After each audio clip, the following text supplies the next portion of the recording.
Burada kaç kişi acı çekmede ustalaşmış birini tanıyor? Siz olmak zorunda değilsiniz. Herkes olabilir. Onlara, hey, sana verdiğim kitabı okudun mu dersiniz? Hayır. Peki, DVD'yi izledin mi? Hayır.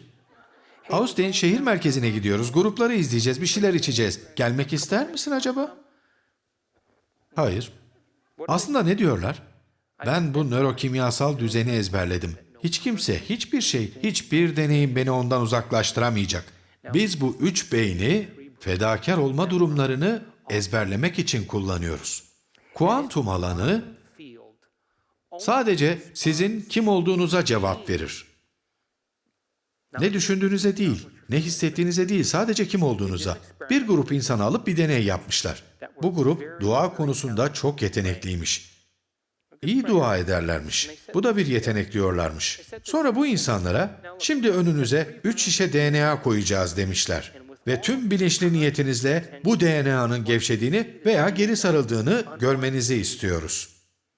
Onlar da DNA'nın tekrar tekrar çözüldüğünü, geri sarıldığını, çözüldüğünü, geri sarıldığını gözlemlemişler. Deneyin sonunda DNA'ya bakmışlar ve ne olmuş tahmin edin. Hiçbir şey. Niyet, ne istediğini açıkça belirtmek ve dikkatle bakmak. DNA'yı değiştirecek hiçbir şey yapmamış. Sonra bu insanlara yükseltilmiş bir ruh haline geçin demişler. İyi niyet, şükran ve sevinç hissedin. Kalbinizi açın ve sadece sizden istediğimiz bu duyguları alana yayın. Bunu tekrar tekrar yapmaya devam etmişler.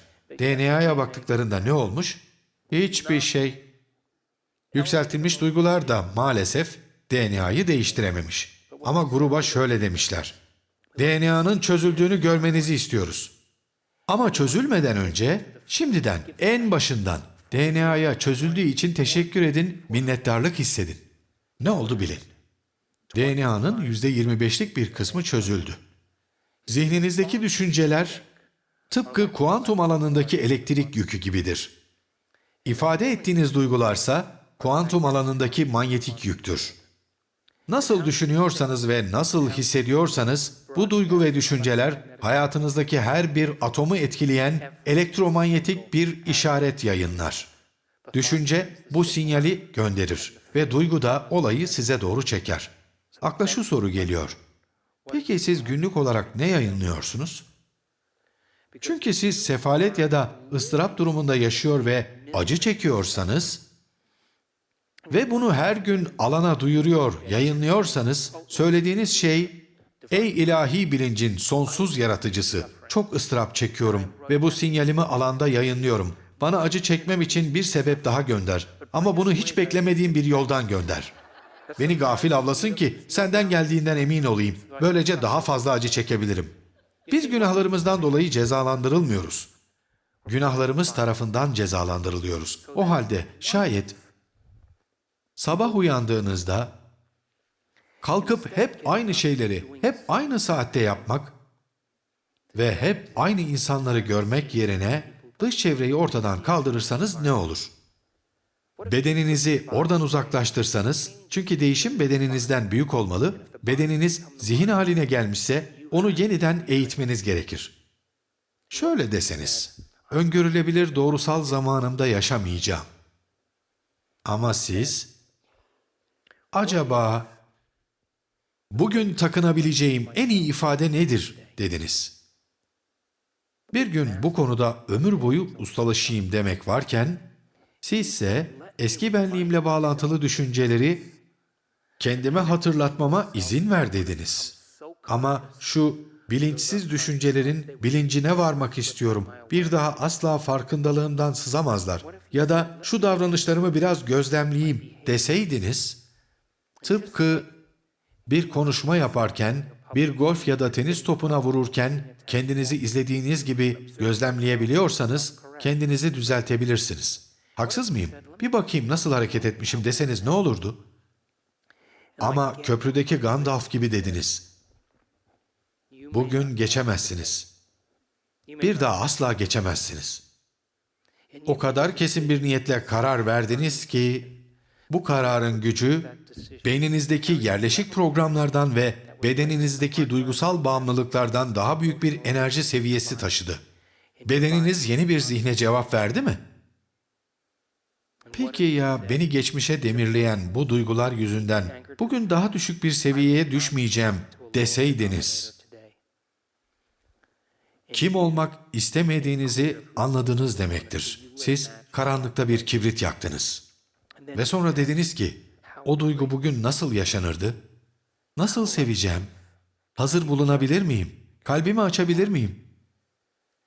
Nasıl davranacağım? Artık yeni ve sıra dışı yollarla düşünmeye başlarsınız. Ve olur ya, içsel vizyonunuza fazla kapılırsanız, düşünceniz zihninizde deneyim haline gelir. Ve bedeniniz olayı yaşamadan önce duygu üretmeye başlarsa, yeni bir varoluş haline geçersiniz. Çünkü düşünme ve hissetme tarzınız bir varoluş hali yaratır. Ve böylece şimdi alana yepyeni bir elektromanyetik sinyal gönderiyorsunuz. Peki ya ben bu kişi olana kadar kalkmıyorum derseniz, meditasyona devam edeceğim. İşte şimdi yücelikten bahsediyoruz. Vücudunuz dizginsiz bir aygır gibi sağa sola tekme atıp duruyor. Sabırsız, sinirli. Neden? Çünkü biz onu bu şekilde eğittik. Kalkmak, gözlerini açmak ve bağımlı olduğu duyguların tanımını tekrar teyit etmek için bir şeyler yapmak istiyor. Ve siz orada kal diyorsunuz. Kal. Hayvan terbiyecisi gibi. Burada hayvan bedendir. Beden zihnin hizmetkarıdır. Ama beden zihin haline geldiğinde hizmetçi efendi olur. Çoğu insan seçimlerini bilinçli zihinle yaptığını sanır. Oysa beden zihinleriyle seçimler yapar. Ve şimdi kişi dönüşüm üzerinde çalışıyor. Ve beden telaşla kendi kimyasalını arıyor.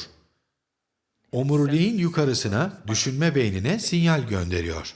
Beyindeki acı, suçluluk veya utanç duygularının kimyasallarının miktarını ölçen termostata bakıyor. Birden bu şekilde düşünmeyi bırakıyorsunuz ve vücut bu kimyasalları istiyor. Kendi reseptör bölgelerini değiştirerek ben bunu 20 yıldır yapıyorum diyor. Sen mi yaptın sanıyorsun? Bunu senin için yapıyorum.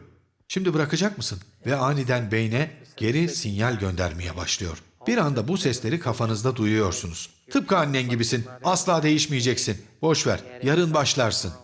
O bedeni oturtuyorsun ve ona hepsi bu kadar mı? Diyorsun.